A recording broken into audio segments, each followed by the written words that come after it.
אוי גוואלד ואוי וזמיר הלכו לים. אוי גוואלד טבע, אז אוי וזמיר אמר, אוי גוואלד.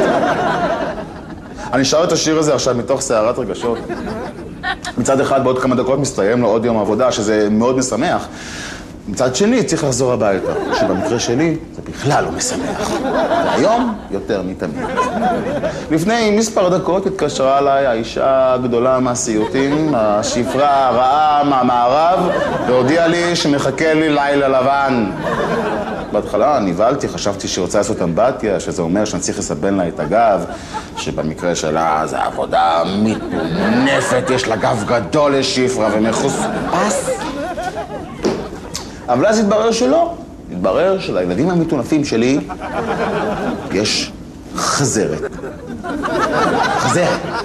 לא שפעת חזירים שבה אפשר לזרוק אותם לאיזה בית חולים לבידוד, אז יש שבועיים חלומים שבהם אתה פשוט לא רואה אותם. לא, חזרת. כזו שאתה צריך לשבת לידם כל הלילה, כי יש להם חם והם מרגישים נורא לא טוב, וני ני ני ני ני ני ני.